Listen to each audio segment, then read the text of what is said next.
Care clinics. Is No that correct? copay is correct. That you don't have to pay your copay at Care Here. I've used Care Here. All of us have used Care Here.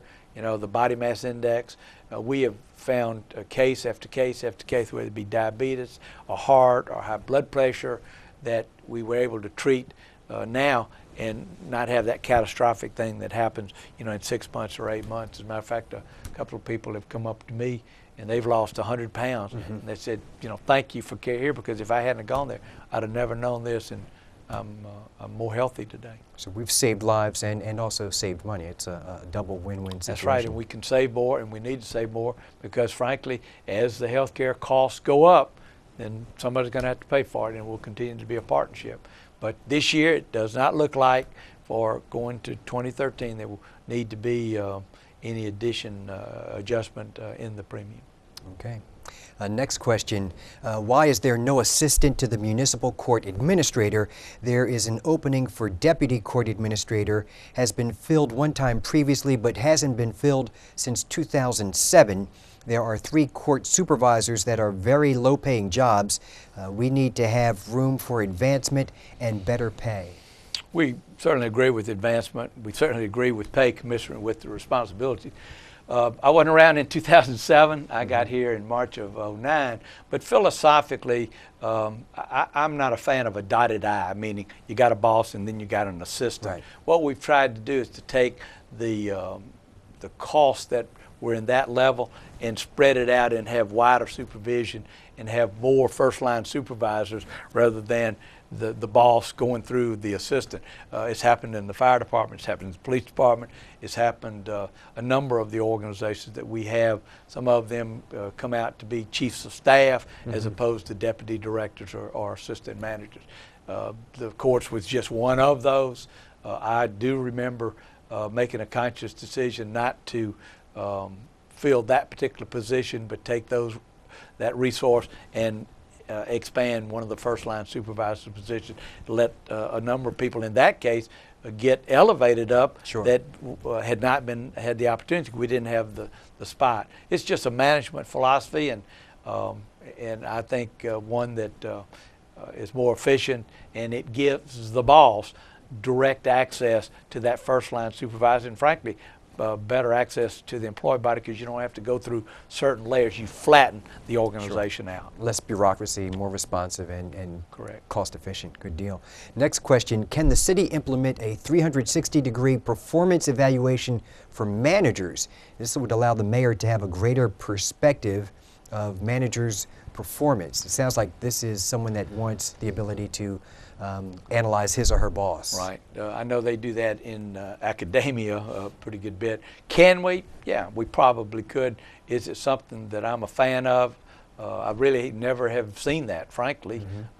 In my private business, we've never done that. You know, to the extent that our cabinet levels know their particular managers and know their supervisors, then they are in a position, I think, to better appraise those levels than somebody below. Because frankly, we do need to do a better job of communication, because every decision we make is predicated on fact, data, and we try to make the decision based on the best advice or a concept called the greater good.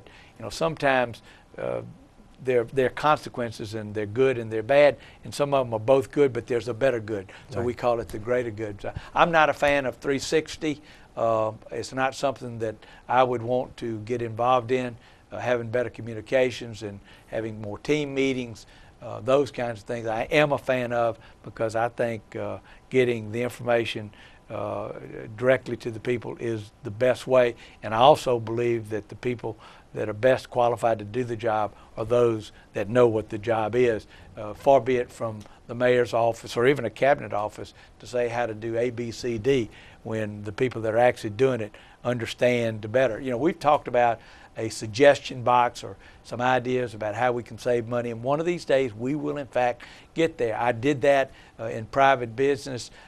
You get a lot of things that just aren't realistic, but every now and again you get that gem or two that does in fact. It does take management time to evaluate that situation. And frankly, we've been trying to run hard to keep up with services because we are a growing city.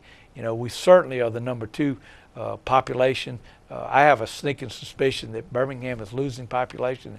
Frankly, I've got some people looking right now to see if perhaps we have surpassed Birmingham. Nobody really knows the fact that Birmingham, at the end of the census in 2010, had 212,000 individuals, citizens. We had 206, so we were only 6,000 away, and I think we're growing and they're losing. And so, I mean, we got to act like a big city, and you know, we're trying to do things that make sense, that are cost effective, but at the same time do provide the service. And we got to count on that first line and that second line employee to be able to do that, and to do it in a willing and servant attitude. And we get comments and emails and telephone calls all the time about the good things that our employees do. It is 20 to 1 about things that perhaps they want to tell on something.